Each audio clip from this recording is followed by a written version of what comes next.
Have you ever imagined a world where the sky itself seems to freeze and fall?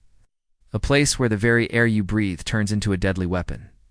This isn't the plot of a Hollywood blockbuster. It's a chilling reality that has occurred in human history and could happen again. Today, we're journeying into the heart of the deadliest cold disasters the world has ever seen. We'll uncover the terrifying science behind these events, relive the harrowing stories of those who survived, and ask the crucial question, are we prepared for the next big freeze? Let's travel back in time to the winter of 1946-1947 in the United Kingdom. It began innocently enough, just a typical British winter. But by late January, a relentless, bone-chilling cold descended, bringing with it blizzards of epic proportions. Snowdrifts buried entire houses, trains were lost for weeks under mountains of white, and major cities were completely cut off from the outside world. Food supplies dwindled, coal for heating became a precious luxury, and the nation was brought to its knees. People huddled together, burning furniture, just to stay alive. The government had to implement rationing stricter than during World War II. This wasn't just a bad winter, it was a full-blown national crisis. It showed how quickly our modern infrastructure can crumble when faced with nature's raw, icy power. The Great Freeze of '47 serves as a stark reminder that even in a developed nation, a prolonged cold snap can trigger a domino effect of catastrophic failures. But what causes such extreme cold? It's not just about the temperature dropping. Often these events are triggered by massive shifts in atmospheric patterns. One key player is the polar vortex. Now, you've probably heard this term on the news, but what is it really? Imagine a huge swirling mass of frigid air that normally stays contained high up over the poles, like a spinning top. But sometimes this vortex can weaken, wobble, and stretch. When it does, it can send fingers of intensely cold Arctic air plunging south into regions that are completely unprepared for it. That's when you get record-breaking low temperatures in places like Texas or Florida. In 2021, we saw this happen with devastating consequences. The Texas power grid, not designed for such sustained freezing temperatures, failed spectacularly. Millions were left without power, heat, or even running water for days on end. Pipes burst, homes were flooded, and tragically, hundreds of lives were lost. It was a modern disaster in a place that prides itself on energy production, proving that no one is truly immune. The polar vortex isn't a new phenomenon, but scientists are studying whether climate change is making these destabilizing events more frequent and more intense. It's a complex and frightening puzzle.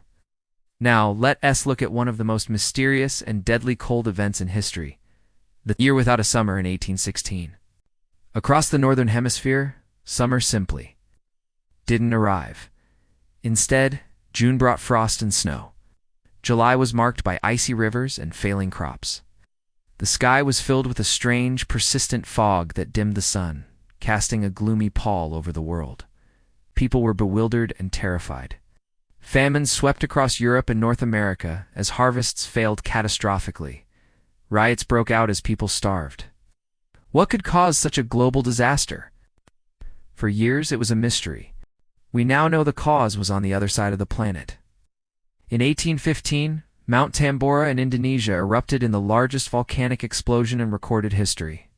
It was so powerful that it blasted an enormous cloud of ash and sulfur dioxide high into the stratosphere.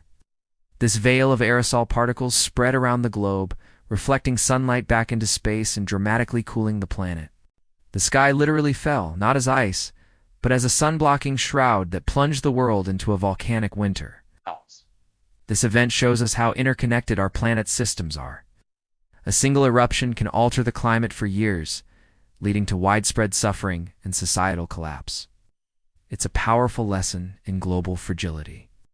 The human body itself is a fragile machine in extreme cold.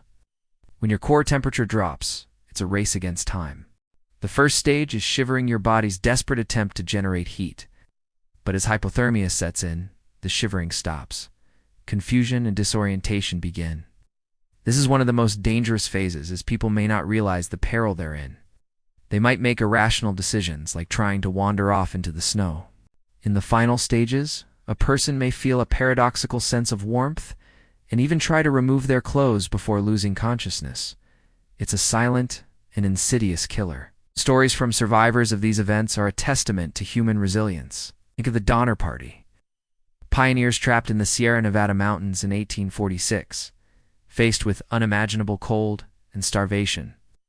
They were forced to make impossible choices to survive. Or consider the explorers of the polar regions like Shackleton and his crew, whose ship, the Endurance, was crushed by Antarctic ice. Their story isn't just about surviving the cold. It's about leadership, hope, and the unbreakable will to live against all odds. These stories teach us about the physical limits of our bodies, but also about the incredible strength of the human spirit when faced with the ultimate challenge. So how can we prepare for a future big freeze? The lessons from the past are clear. On a personal level, it's about having an emergency kit ready. Think non-perishable food, water, blankets, flashlights, and a battery-powered radio. Know how to insulate your home and prevent pipes from freezing. Simple preparations can make a world of difference. On a larger scale, it's about building more resilient infrastructure.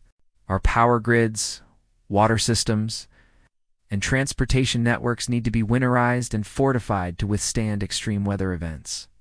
This requires investment, foresight, and political will. We also need better early warning systems. The more accurately we can predict these cold snaps, the more time people and governments have to prepare, saving lives and resources. And finally, we must address the bigger picture of our changing climate.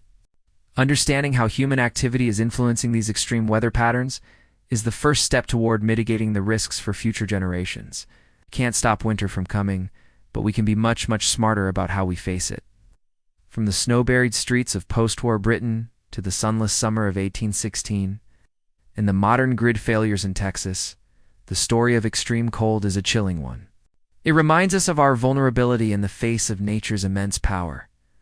But it also highlights our incredible capacity for survival, innovation, and cooperation. The sky may fall frozen, but by learning from the past and preparing for the future, we can ensure that when the cold comes, humanity stands ready. Thank you so much for joining me on this chilling journey today. If you found this exploration into cold disasters fascinating, please give this video a thumbs up and consider subscribing to the channel for more deep dives into the world around us. Hit that notification bell so you don't miss our next adventure. Stay safe, stay warm, and see you in the next video.